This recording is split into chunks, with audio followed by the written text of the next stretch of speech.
are now almost 3 weeks into the war in Iran, and it's not going great. Oil prices are surging, our planes are getting shot out of the sky, and now Pete Hegseth is asking for an extra $200 billion to fight this war.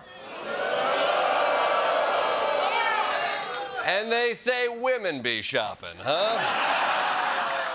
And on top of all of this, our allies are angry that Trump started this war without consulting them.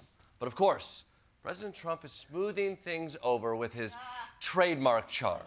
Why didn't you tell U.S. allies in Europe and Asia, like Japan, about the war before attacking Iran? Because we wanted surprise. Who knows better about surprise than Japan? Okay? Why didn't you tell me about Pearl Harbor?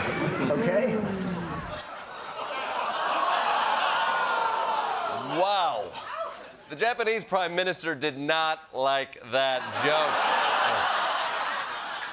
I haven't seen an American bomb in front of Japan that badly since. You get the idea.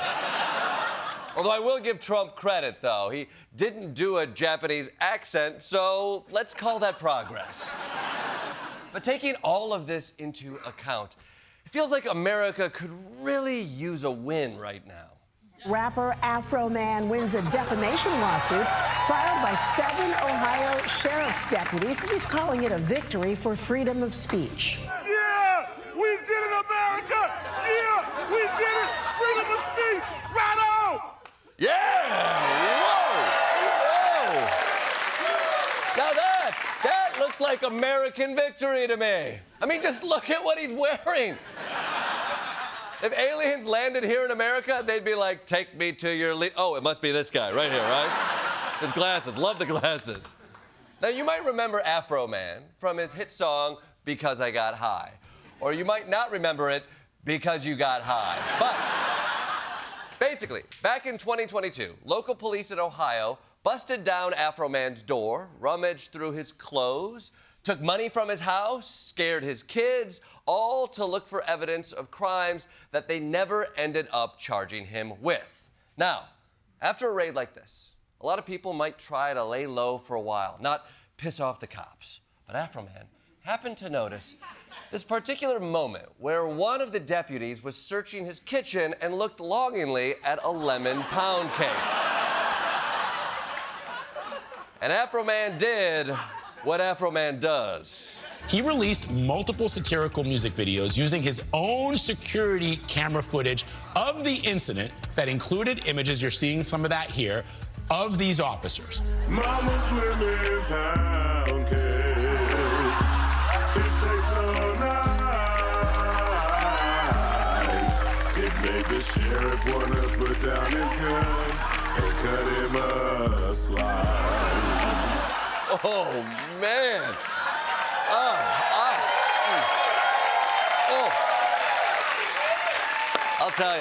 I'll tell you, rap songs have really evolved. They used to say, F the police. Now they body shame them over carbs. And that was just the beginning. Afroman put out a whole series of videos about the cops, addressing specific grievances in songs like, will you help me repair my door? And why you disconnecting my video camera? As well as songs with more general observations. Randy Walters is the son of a bitch. Yeah, that's why I his wife and got too rich.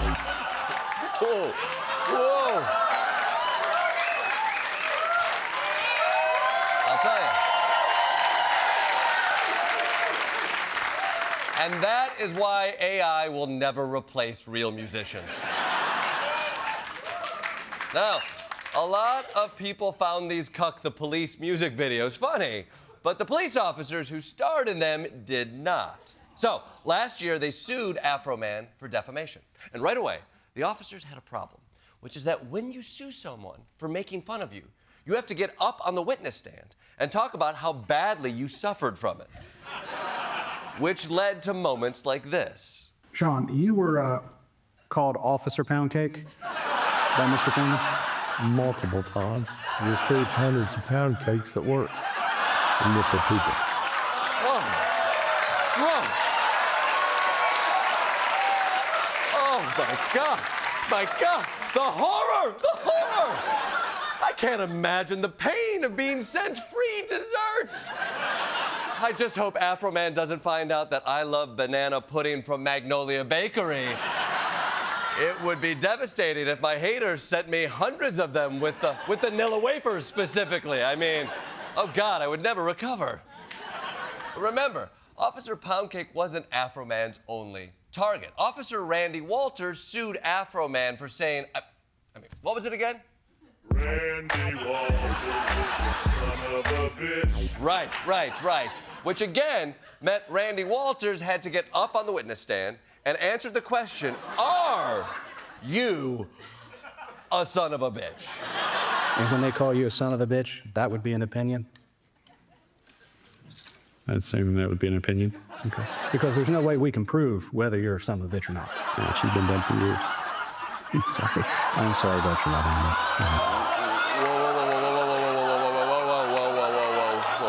Whoa. No one mentioned your mom. Your dad could be the bitch, okay? I gotta say, I didn't realize that determining whether or not someone was a bitch was part of the legal profession. It does give me hope for my new pilot, Bitch Court with Judge Jordan. And it can still work. You know anybody who's buying. And this is generally the big challenge with the defamation lawsuit, because to win, you have to argue that a reasonable person would believe that Afroman's claims were facts and not just jokes. And that's especially awkward because Afroman also said he slept with Randy's wife. Oh wait, no, I'm sorry. How did he put it? That's why I his wife ain't got rich. Yes, thank you. Okay, so, now poor Randy Walters had to argue that a reasonable person might believe that, which led to perhaps my favorite moment of the trial. So you're claiming that is the defamation statement is that he said he had sex with your wife? Yes. Okay. And that's painted you in a false light? It's caused tremendous pain in my life that my wife is cheating on me with Mr. Foreman. But we all know that's not true, correct? I don't know.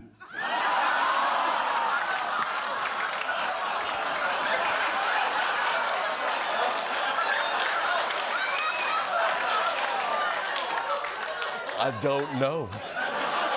Just look at me and my whole deal here. I think a reasonable person could assume I'm unable to satisfy my wife. And look, okay, obviously, no one thinks that Afroman is sleeping with this guy's wife. I wouldn't dare slander them or their beautiful child. Now, can I just say this? This puts Officer Poundcake in an even worse light.